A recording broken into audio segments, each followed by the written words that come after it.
And the next question is, in your career as a costume designer, how much do you find the job alternating between making new costumes from scratch versus just going out and buying appropriate clothes from retail stores versus renting from a costume shop stroke BBC wardrobe department? This is from Anonymous again. Well, first of all, there is no BBC wardrobe department anymore. I should say this because it's quite important.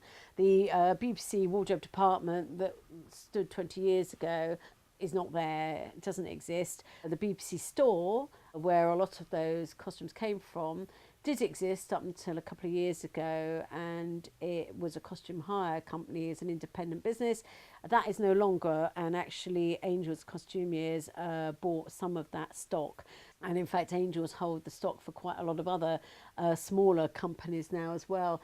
Really, in terms of costume hire places in this country, the two main ones are Angels, the Costumiers, and Cosprop.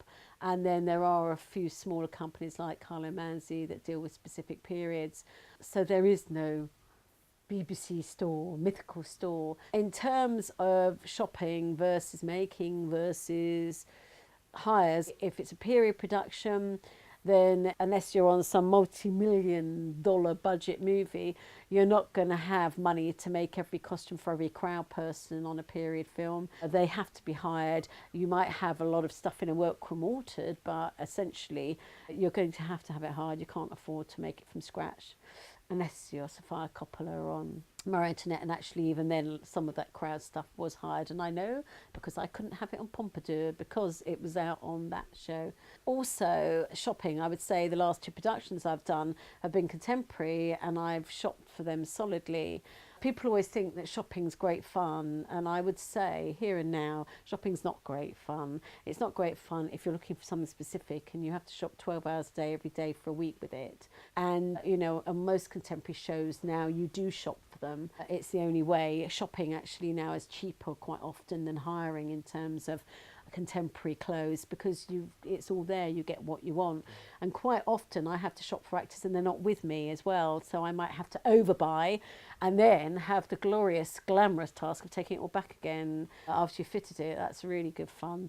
Also, it's lovely to have something made for an actor, and in Doctor Who terms, a lot of our principal costumes, if it demanded it or you need doubles or triples, then it has to be made. You can't avoid that really, or if you want it to be unique to the show. But making is very, very expensive. So again, you're not going to make everything. I mean, there are production wardrobes on some films which are set up with a making wardrobe and they do make everything. But, you know, they've probably got 5 months to get the costumes made and a great big wardrobe team to make them, and that's all within the budget that they're doing it. You cannot make everything on Doctor Who. You wouldn't have the time. Even shopping for it sometimes can be, you know, the night before, and I wouldn't like to tell you how many times I've spent driving up to Cardiff and back with the shopping in the boot of my car on my day off for the next day's filming. So, you know, obviously there has to be a balance, and it's a bit of everything. You do what's required for each production, for each script, and what's needed.